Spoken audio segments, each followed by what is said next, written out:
Hello and welcome to GPJFF in Conversation. My name is Olivia Antsis and I'm the Executive Artistic Director of the Gershman Philadelphia Jewish Film Festival.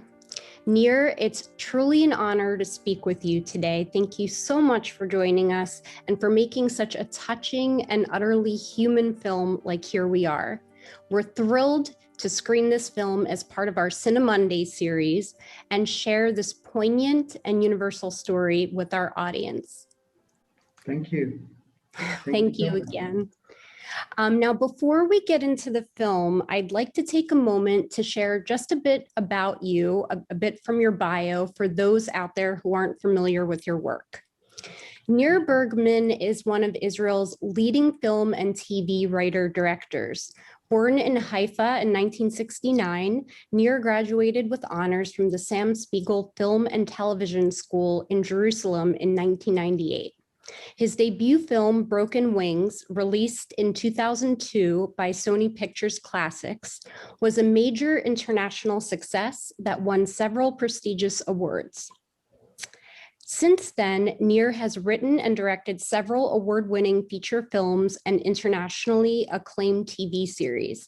He co-created the original Israeli series, I'm probably going to say this incorrectly, but Betipul, which was later adapted by HBO as In Treatment. Here We Are is Nir's fifth feature. All right, so let's begin. Can you talk about what inspired you to make this beautiful film about a devoted father and his emotional journey of letting go of his young adult autistic son? Well, first of all, the screenplay was written by Dana Idissis, a gifted screenplay writer. I think the inspiration for the writing was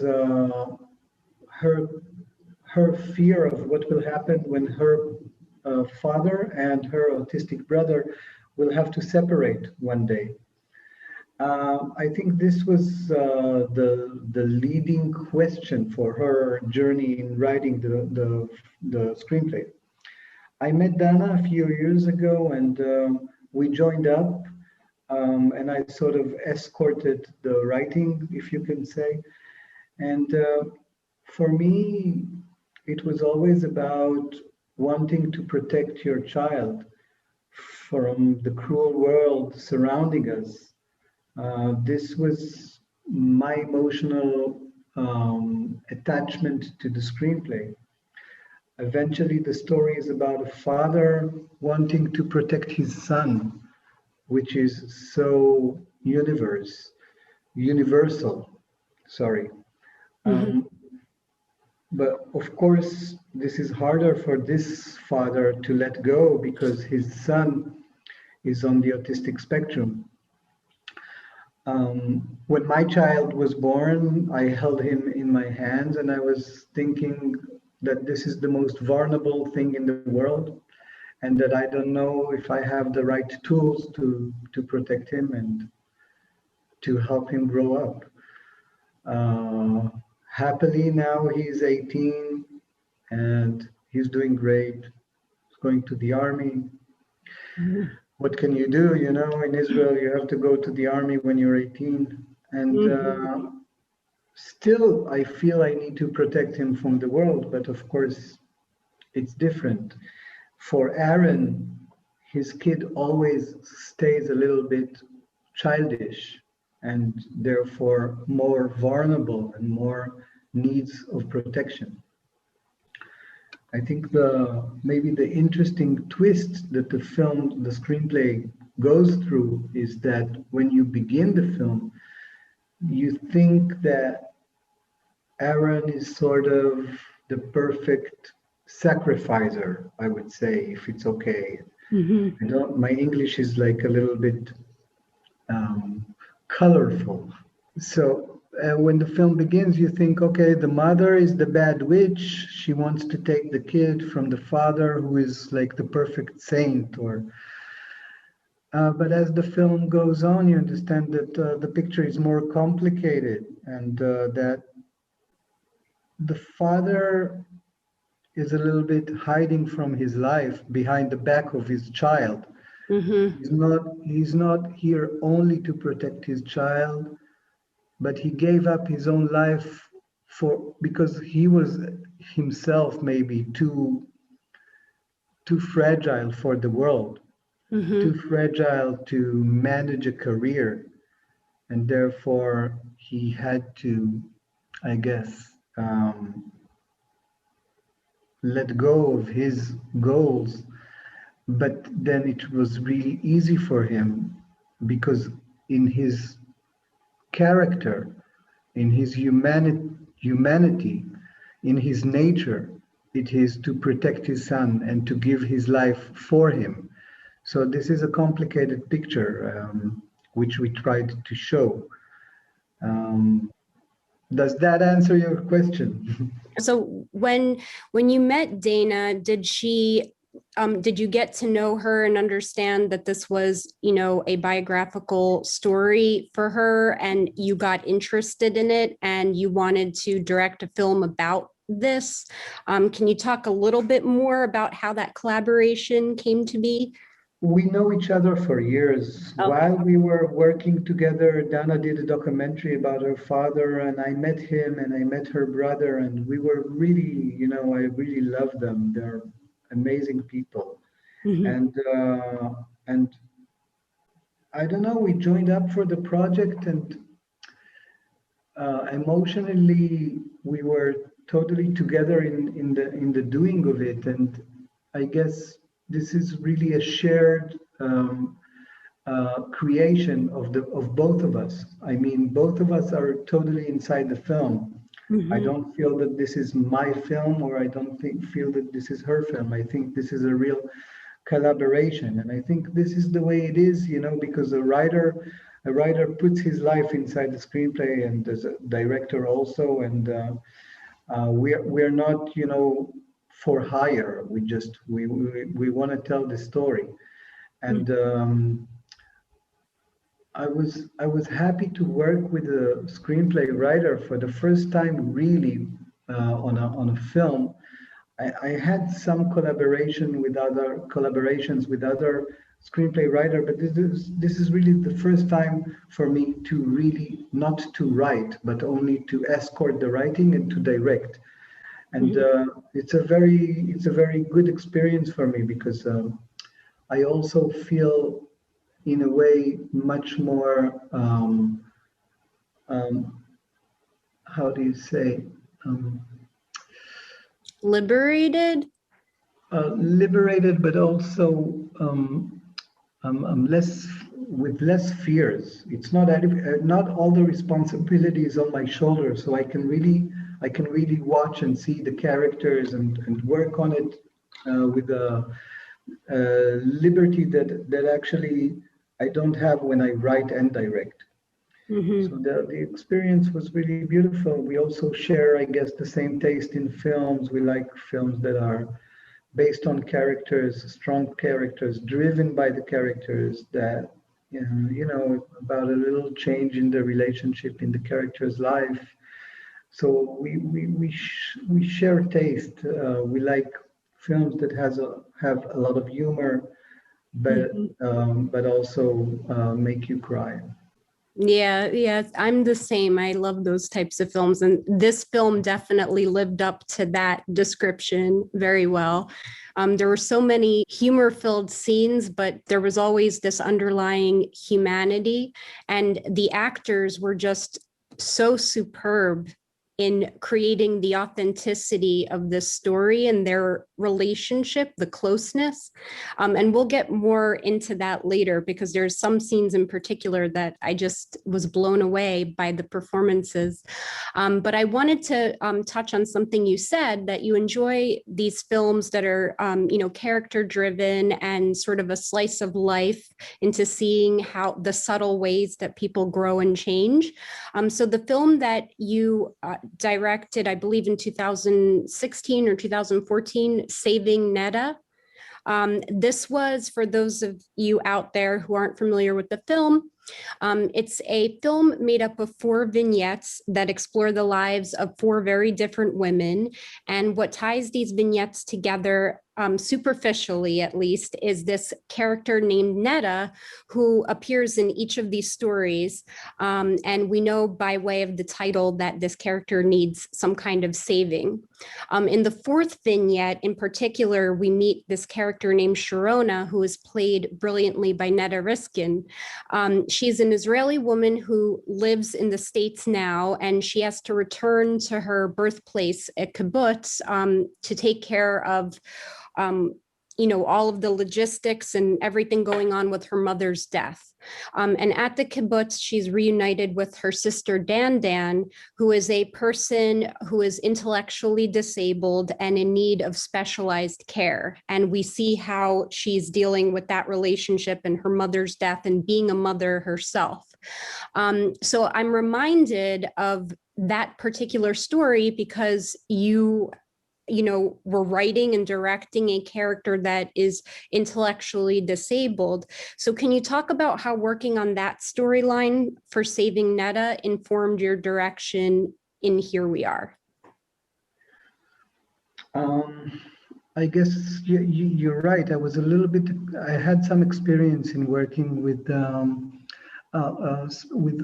characters that are on some sort of a spectrum and with special needs.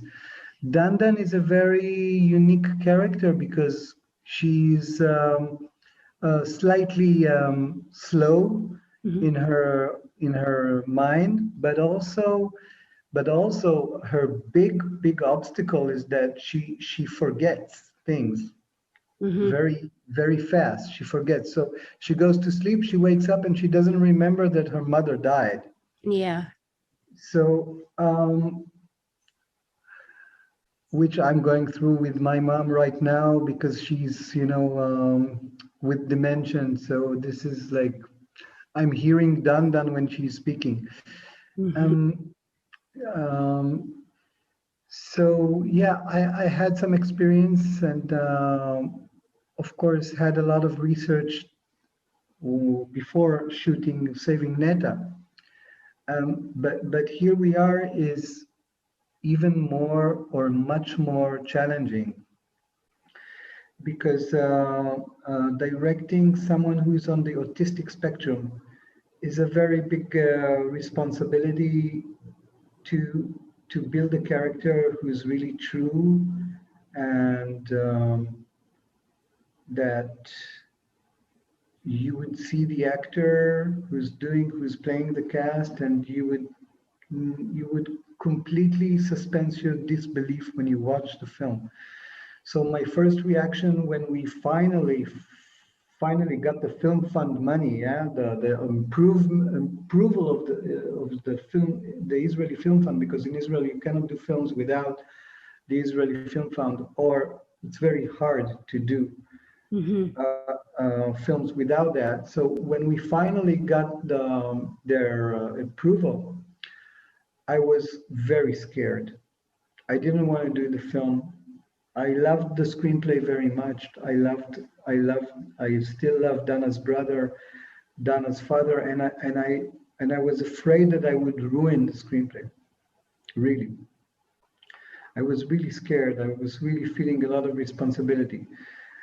So the thing that, this responsibility and these fears, they were till the last moment, in the editing room. It's really scary. You feel a lot of responsibility to the community of the autistic spectrum and to the screenplay and everything. And I think we were very lucky in casting Noam Imber to this thing for the internet is doing noises. I'm sorry. No problem. We were very lucky finding Noam Imber. First of all, he's not a known cast in Israel. We didn't want someone who's very known to the Israeli audience. We didn't want someone that the audience would say, "Oh, look at how this and that is doing a character on the autistic spectrum." We wanted someone fresh.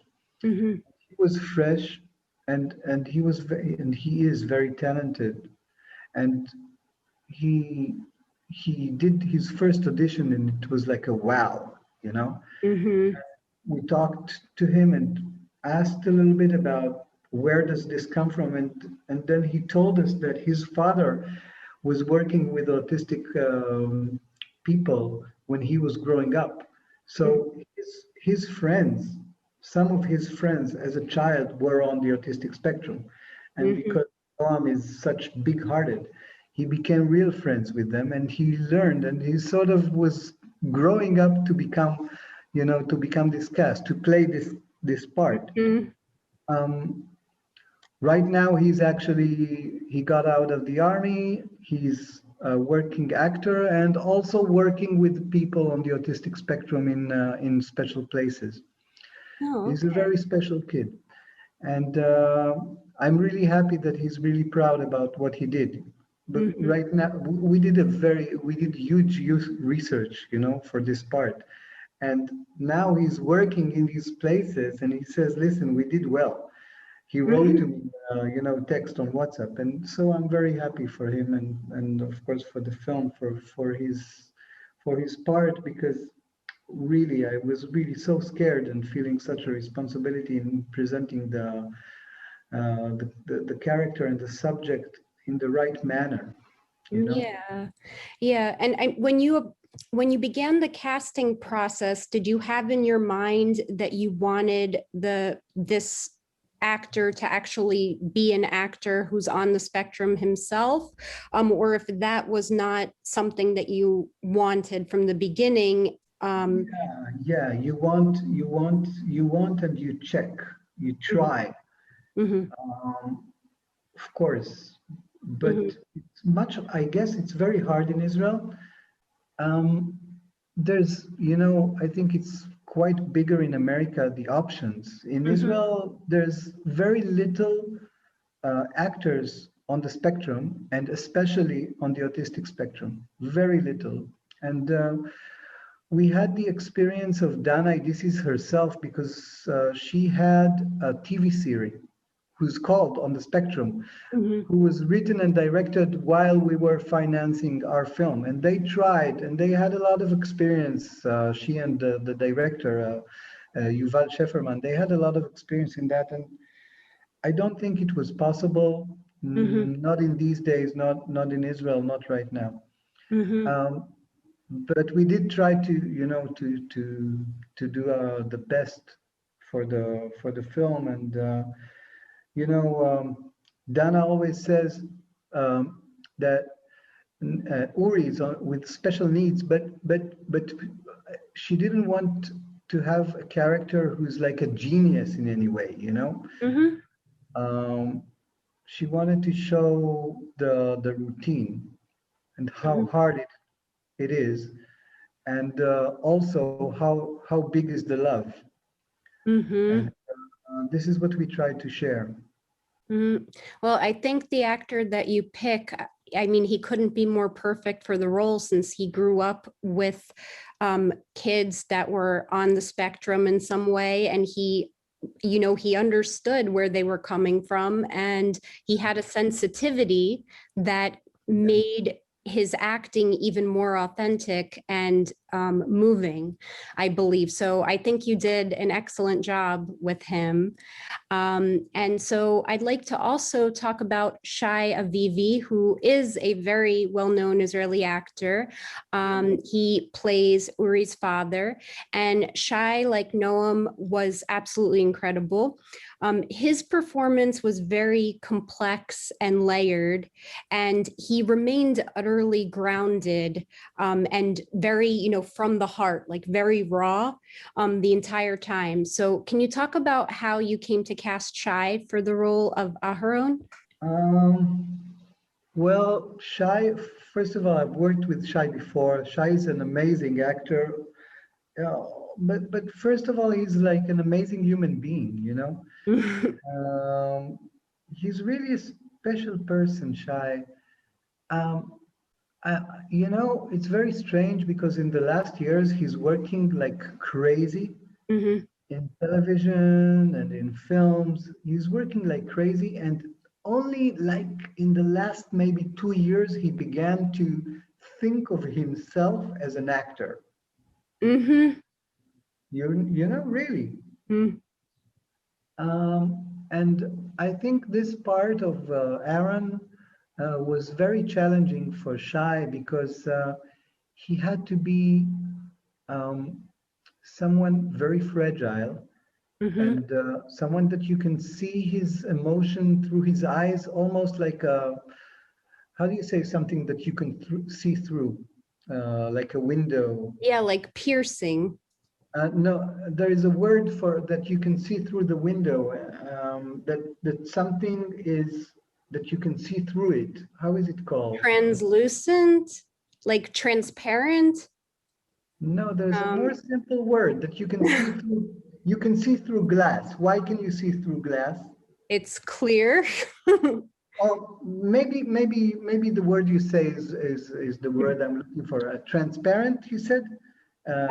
Well, I guess, um, yeah, go on. We'll I'm find the right checking word. I'm checking Google. I'm checking Google. Mhm. Uh, yeah, I guess you're right. It's transparent, I think. Yeah. Yeah, it says transparent, clear. Yeah. Yeah, that's what I meant. So it's like Shy needs like to be transparent, like his skin and eyes. You see what he feels all the time, and this is not his normal behavior because Shy is a little bit cynical, uh, Mhm. and he has defenses. He's a great comic actor, and and in this part, I had to explain to him how urgent things are for him, how it is a matter of life and death. Mhm. Everything regarding Uri is a matter of life and death for him. Mhm. And this was the main thing, you know. I think I think he built a great character. He changed the way he's usually building sentences, you know. Mhm. Usually he's speaking a little bit like we call this Tel Avivian way of speaking, you know, like there's New York style of speaking or London type. He Mhm. has this like Tel Avivian character, and he changed that. He changed the way he builds sentences, and also he's working like this all the film. He's working a little bit like this, you know. He's like more tough with himself and with the world. I really adore him, and also something very special happened between the two of them. You know, Mhm.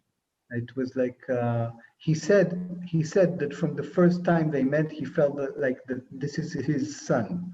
Shai Mhm. said, and you can feel the connection between them and the physical being of both of them inside the frame. You really feel how close they were, and Mhm. this was like from the first audition. First time they met, it was like for matching, and they were like the magic was there. Of course, a little bit distant, and of course, a little bit like checking things, how each of them is acting, performing, and working. I Mhm. guess, but some strong connection was from the first moment they met, Mhm. and you could see it clearly inside the camera. Did you shoot this in order? No. No, because that scene at the very end when they're at the facility for Yeah. Uri and they're standing outside of the building and Aharon, is telling him, that you're gonna go in and enjoy the workshop and everything's okay.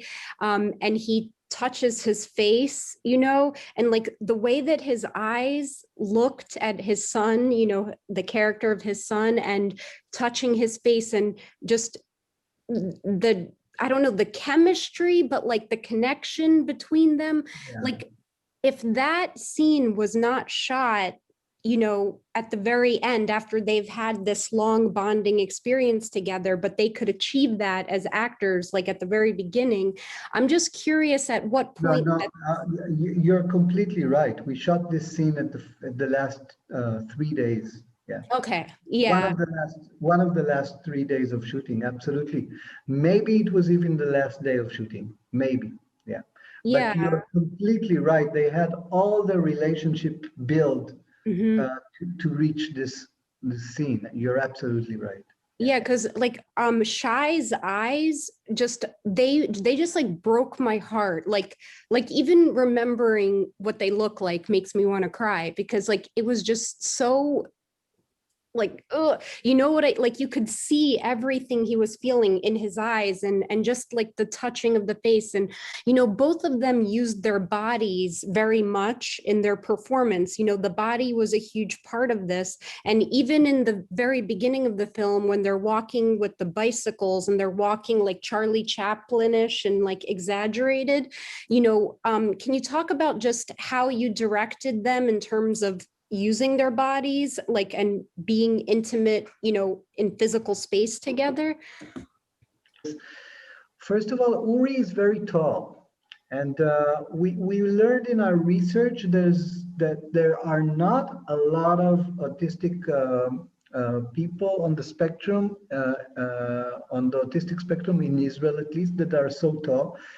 But there are, and we learned in these places. I don't know, in Hebrew we call them hostels. I don't know how what is the right term in English, but we Uri and I, Noam and I, we went to places, and so we learn about some, you know, some things that he could do with his spine, you know, that will be very natural for the part, and he worked with that very, very beautiful. And of course the gesture with the hand is like more common, but also you know, you got to do it specific. Mm-hmm. You don't want to build an autistic character, you want to build Uri. you Mm-hmm. want to you want to be with Uri all the time. You want to see his heart, his character. Who would he have been if he was not on the spectrum? So um, um, so so that regarding his body was a very big thing, working with the way he drives the bicycle, everything, you know. And we learned a lot from the research, and we put it in. Mm-hmm. For instance, you know, one of the things that we saw was that a lot of kids on the autistic spectrum, that they don't put their feet all the time on the ground. It's Mm-hmm. too much. I don't know exactly to understand that, but and another thing that we did on the research is we went to see parents who's taking care of kids around this age, growing up. And in one of these places, we met a mother, single mom, taking care of her son, and there we saw the unique communication pipe, sort of, I would say, like a pipe of communication going on between them that nothing in the world can challenge or go inside that. And we try to show, to demonstrate in a way, this sort of communication between the father and son. When the mother comes and for the first time inside to the film, and she talks to Uri and she says, in the new place, there's gonna be horses and Mm-hmm. cinema, you're gonna have friends, and Uri just, you know, he's not there. And she's talking and talking, and the father just says like words. He says forks, plates, and Uri hears him and does what he's saying, because there is like a very special communication line between them. So we try to demonstrate that. Um, Also, Shy, he's totally naked in his face in the film. You know, his haircut, no beard. Usually he's carrying a beard, and he's like we call this character like Dr. Half-Baked. Mm-hmm. Like a little bit like crazy in the film, and not in his best. Of course, he could look like very like a very charming man. Although I think in the romantic sequence he is, I think, looking great Mm-hmm. when he's with Effie, his ex girlfriend. So his whole character is like someone who's living in the north, in provincial parts of Israel, not really taking too much care of himself, Mm-hmm. diminished his, his wills and desires to the side of his son's needs, like they're eating the pasta stars and Mm-hmm. they're traveling in the nature, going in the train, and this is life and this is it, until of course they have to run away. Yeah, so you brought up these little traditions and routines that keep the father and son connected and communicating, and like Uri really understanding what his father wants, and Aharon really understanding how Uri is feeling based on the things he says. So another way also to look at it is almost like the repetitiveness of these things and the routine of these things also like keep the codependence going between them also. But can you talk about how Uri's love for pasta stars and watching Charlie Chaplin and feeding the goldfish and asking his dad whether he likes his mom or he likes this place, what do all of these things symbolize for you in the film? As I said before, Dana was writing the screenplay through a lot of years. Mm-hmm. It took us time to get the fund, and while she was writing, her brother was growing up. Mm-hmm. And so suddenly his interest in women came into the film. Mm-hmm. It was not from the beginning. The scene in the pool, and all these scenes, they came as the film was being written, Mm-hmm. because her brother was changing. And I think a lot of the aspects that are building his character comes from her brother. Mm-hmm. Uh, his love of Charlie Chaplin, Mm-hmm. and his way of dialogue, trying to get to get um, um, assuredness from the father, not assuredness. How do you say, to assure that someone assures you what you're saying? Yeah, like confidence, and like confidence that he's making the right Yeah, decision or saying the right thing. approval. Approval. Yeah. Mm-hmm. I think I took a Hebrew word and I tried to make it work in English. Sorry about that. So I took insurance and approval and used the Hebrew word "ishur," uh, Oh, and I tried to put it in a like a. Anyways, right. this thing about trying to get all the time, needing the approval of the Mm-hmm. father, becomes really beautiful at the end, when the boy knows that he needs to stay in this place, but he needs the father approval to Yeah. tell him, yeah, you need to stay here. Mm-hmm. Uh, so this was, Dana using elements from the character of her brother, but building them in a in a in a dramatic, cinematic way. And what did Aharon's character mean to you personally, and what did you want audiences to take away from his character? I wanted to show how hard are the dilemmas, and as I said, I wanted to show how big is the love. Mm-hmm. I wanted the audience to you know, to maybe change a little bit the way he's looking at people on the autistic spectrum or people on the spectrum all in all. Mm-hmm. So the next time that you go on the train and you see someone taking care of his autistic child or mom, it doesn't matter. Well, it does matter, but maybe it's harder to have a, okay, you understand what I'm saying. The main Mm-hmm. thing Yeah. for me is that when you look at this picture, you'll understand that the picture is very complex, and Mm-hmm. maybe you'll be less scared, you know, because usually we are scared. We're scared. Maybe you'll be less scared. Maybe you'll be more understandable, less judgmental. Mm-hmm. So this is, you know, the main thing.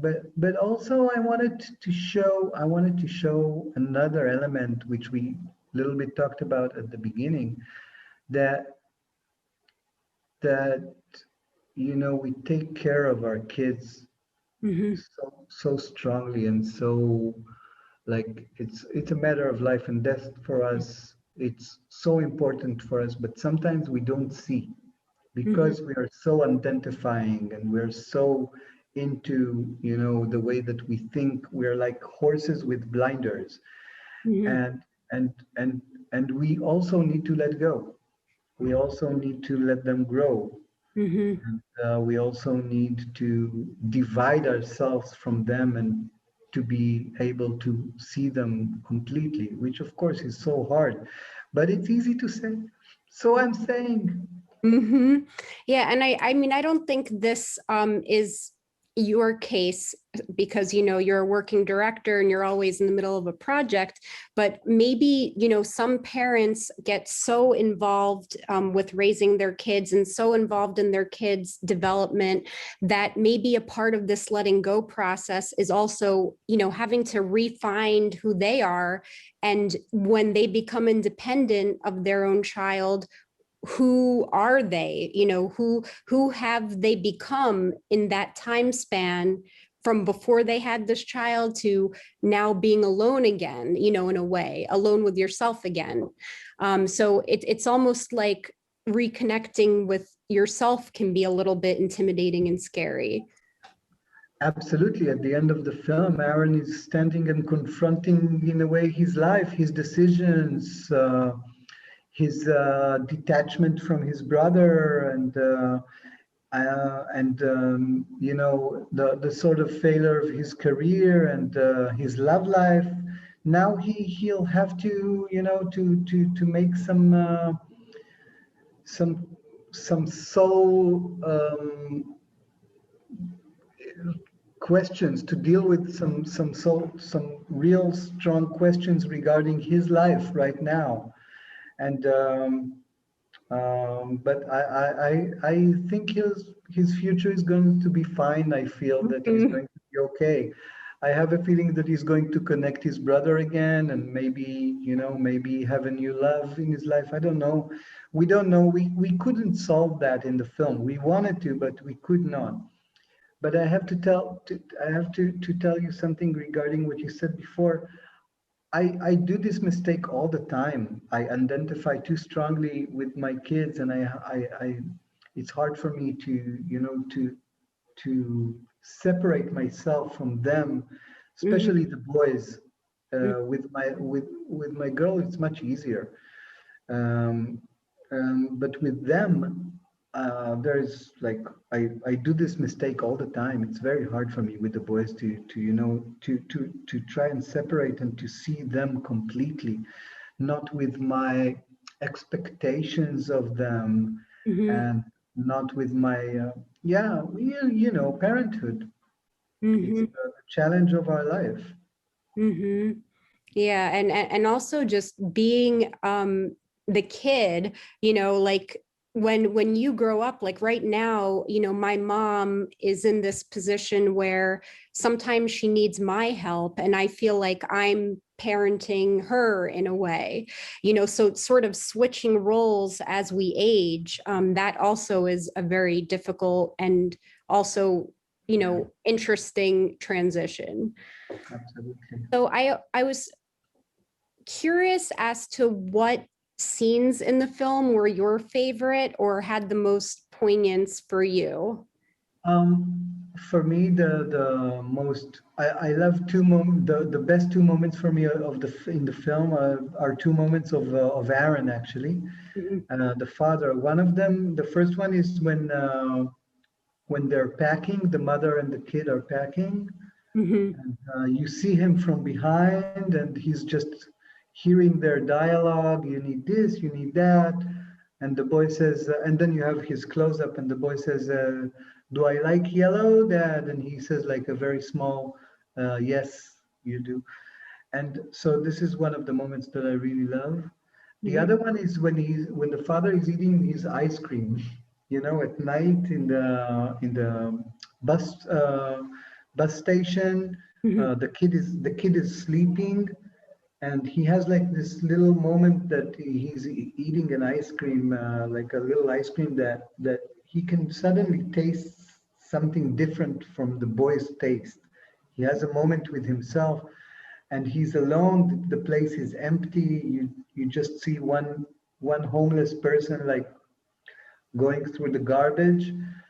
So this is one of the moments that I really love. And also, I love the moment when he paints him the Charlie Chaplin painting, the little notebook. mhm, I like the music there very much, and we had some moments in the film that is like a silent movie, that the sound goes down and it's only like the picture and the music. So mhm. this was one of them, and I like that. I like this moment very much. Yeah, I looked up the opening scene of your film where you just see all the blurry visuals out the window in the train. There was a song playing and I looked it up. So for the audience out there who's curious, the opening song you used is called "A Smile and Perhaps a Tear," which I thought, was actually a beautiful title for the song, but it's from the music of Charlie Chaplin, the Kid. Yeah. So can you talk about just some of the other decisions in the film aesthetically, like set design, costume, and music? I know they're all different, but whatever No, you want to bring up. no, it's funny because this is an Israeli film, feature film. You understand that the budget is so low. You're talking about the art design. Mhm, We didn't have the money for a couch. mhm, We had 19 shooting days, 19, yeah, and the budget of the art department was so low. They were struggling, mhm, really. They were struggling. I think they did an amazing job, but it was so hard for all of us. Also, the costumes, it's like a very, very, very small budget film. mhm, Um, but of course, we tried to do our best in having the set as realistic and as we imagined the screenplay. mhm, Um, there are some nuances that might be lost in translation. For instance, they carry the bag with the same name on it. It says Uri, because the father just took the old bag of Uri, and that's his bag. So when they walk, they're walking with a backpack, both titled Uri. mhm, This is also a little bit to say something about the father, who is a little bit maybe on the spectrum also. I mean, as a metaphor, not really. right. The main thing was, the working with the DP actually, who's a very, very known DP in Israel. Um, Shai Goldman is very, very good DP, and I think he had something from his soul also inside the shooting. The way that he's like close to the characters and very, very warm and feeling them.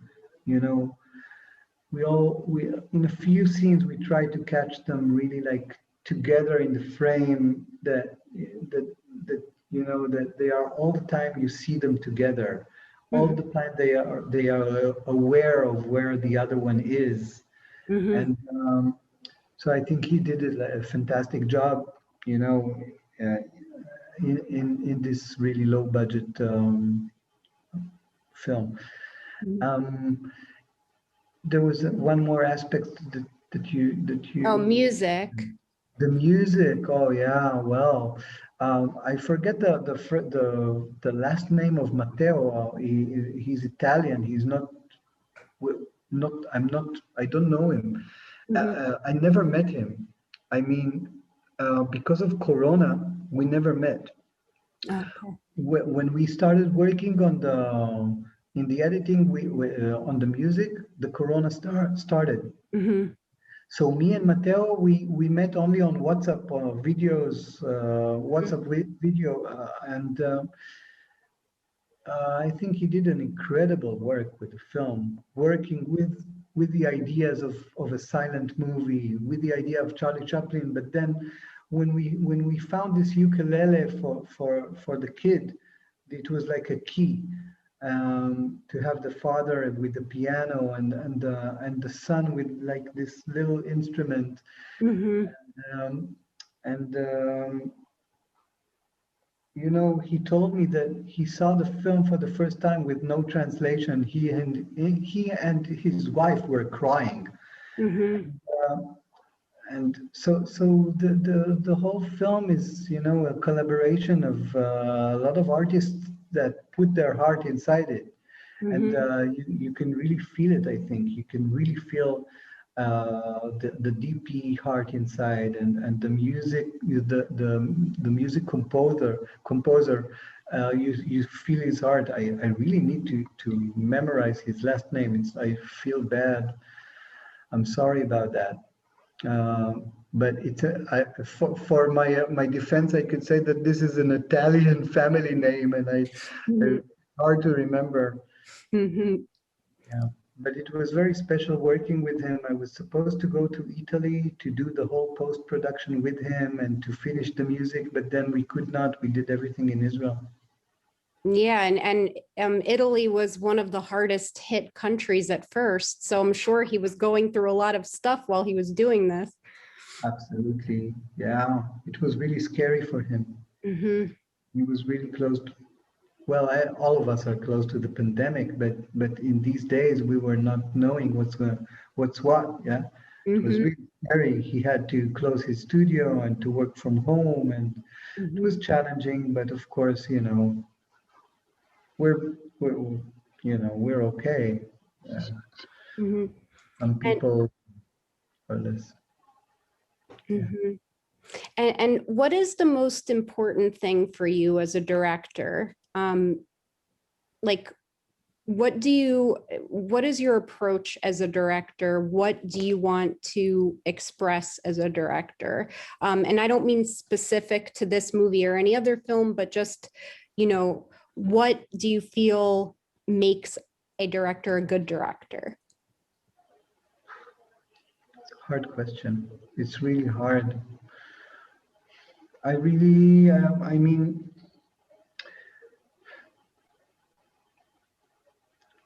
well, your choices as a director, they begin with the screenplay. What do you want to tell? I have a few themes that I carry, you know, all my life. I usually deal with some sort of broken families, you know. My point of view changes. I started from the point of view of the kid, and as I'm growing up and becoming a father, my point of view changes. I have a few themes that, you know, that goes with me. I work a lot with broken families in my stories, and some of my stories are of an artist becoming an artist,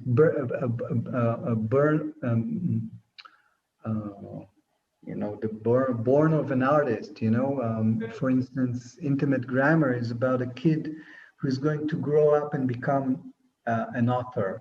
It was it was a book by David Grossman, the Book of Intimate Grammar, which I made a movie out of it. Mhm. And also Yona also was about an artist, about a poet, Mhm. and a little bit crazy poet. So, so a lot of my characters are offbeat, Mhm. you know, on the side, on the sideways, not in the mainstream. And I usually tell these sort of heroes and relationships, which is the most important for me, to Mhm. try to show some change in a relationship, and maybe to inspire a change in a relationship with something that is driving me as a filmmaker all my life.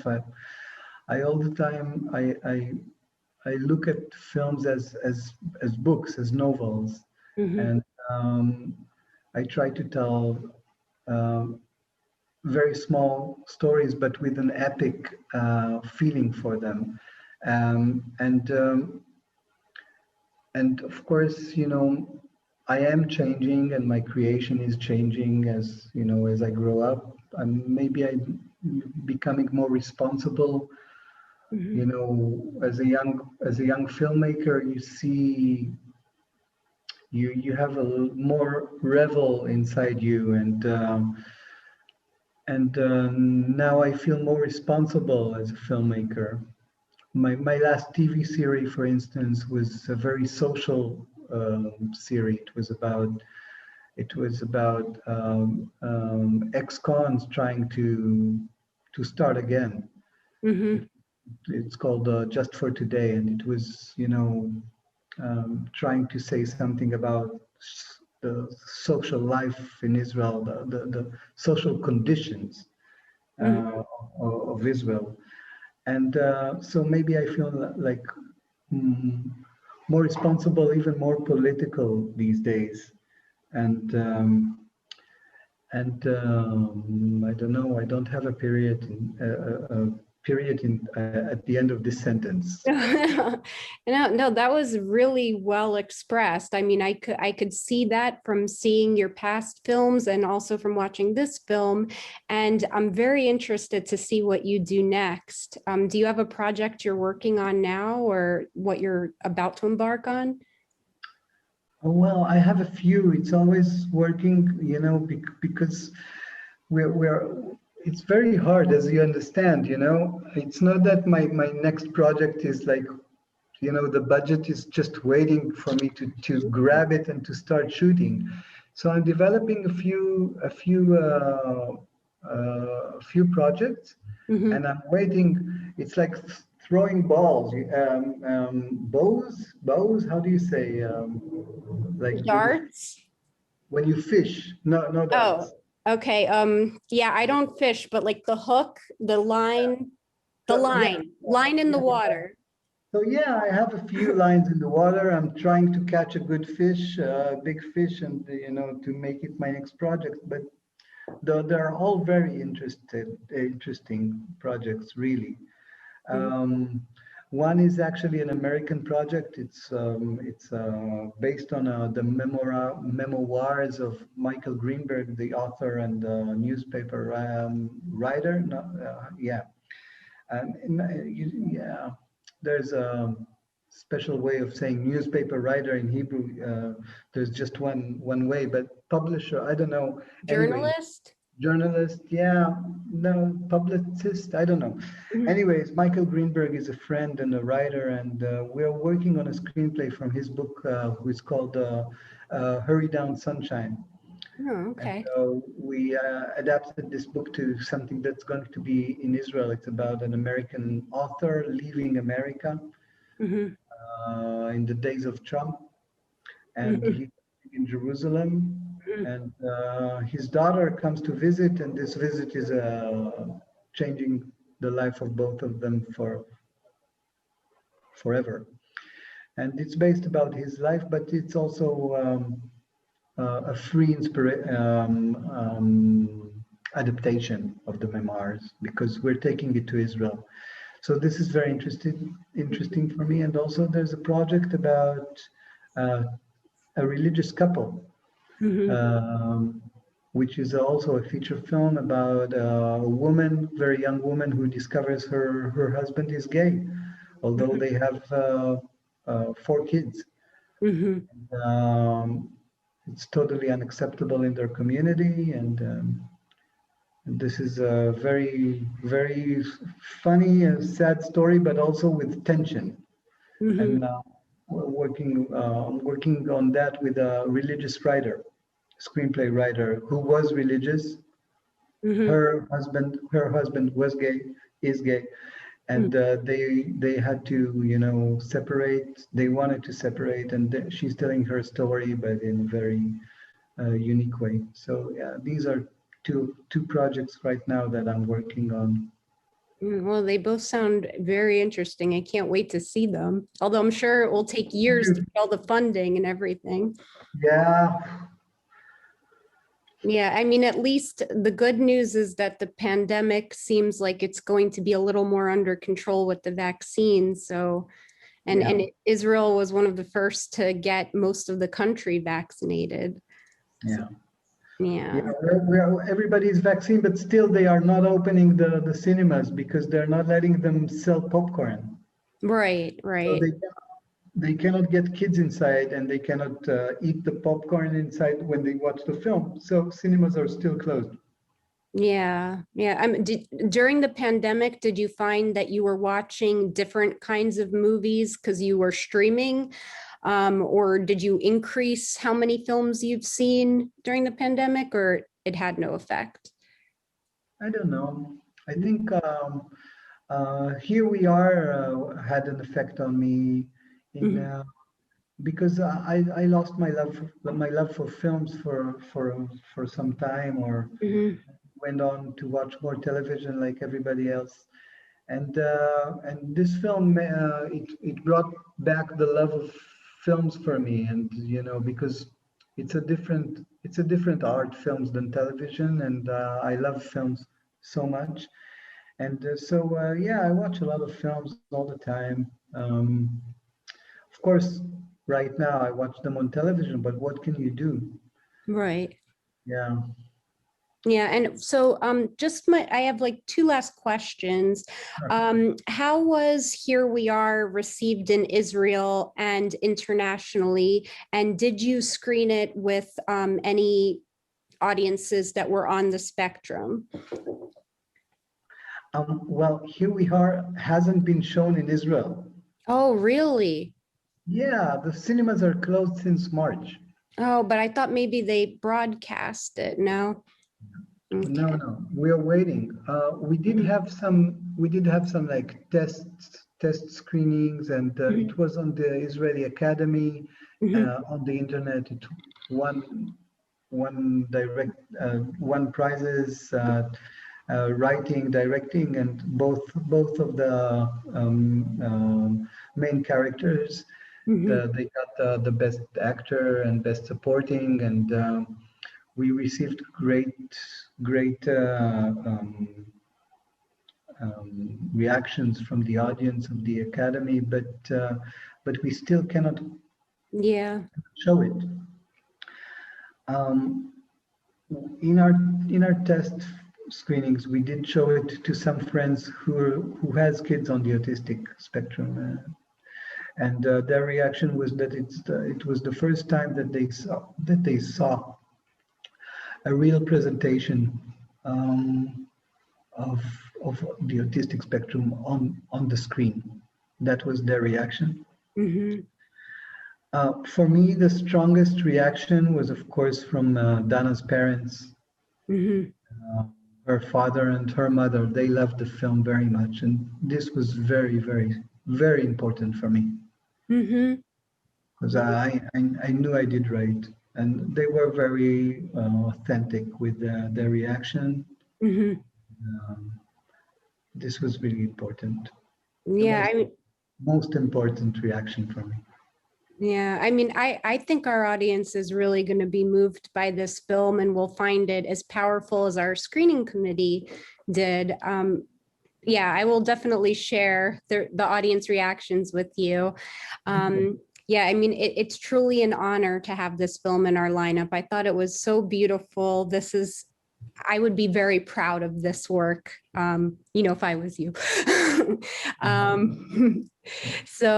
My last question is, you're a film teacher right now, and I was wondering, what is the most, I guess, pressing concern that students have who are going into the film industry in Israel?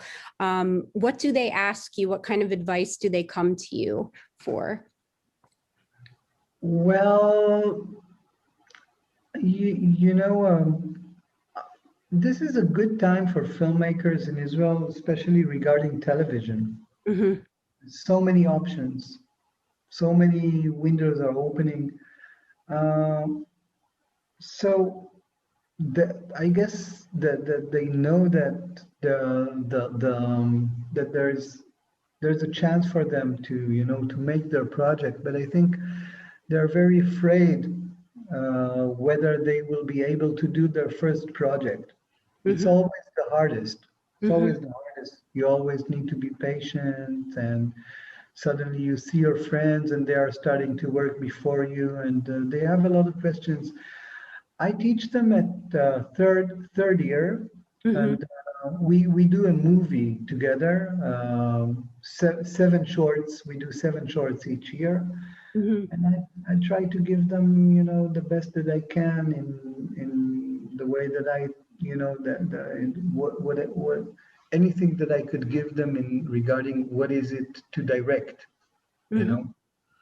Um, what is it to find a location, to work on the screenplay, to work with the actors.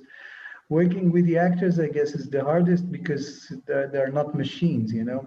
The camera, you can say, okay, let's take it from here, let's move the camera here, but the actors, it's more complicated, it's more scary. So I try to give them as much as I can, but we stay connected years after, and I get phone calls, from students. This has been a year now that I've finished school, and I'm still looking for my first project. Would you read this? I try to help in any way that I can, because I know how hard it is, how scary it is. Mm-hmm. Uh, First years after you finish school, they're very, very hard. You don't know. You really don't know. So I try to help. And fortunately enough, the school has very good percentage of people that finish and become TV or filmmakers, not only directing, but also, DP, editing, producing, everything. So that, yeah, I guess it's not easy, but you can find your way. Mm-hmm. Well, thank you so much, Nir. This has been a wonderful conversation, and I just feel like you are a wonderful person, and that is why your film, to me, comes across as so human and nuanced, because I think you have a very sensitive and sincere understanding of human nature, and your interest in it is very much from your heart. So I can tell that from talking to you. But, Thank you so much. Thank yeah, you. yeah, Thank you for showing the film in your film festival, and I hope that in a short time, maybe in the nearest future, the film will be screening in real cinemas. If that happens, please send the word to everybody to go and see it. Oh, we definitely will. We'll do everything we can to get the word out. Okay. Yeah. So thank you so much, and keep in touch. Let us know if there's anything we can do. Oh, hope to meet one day, to come with a film to your festival, and to meet all of you face to face, Mhm. not in this Corona apps. Yeah. Yeah, I would love for you to come to Philadelphia anytime.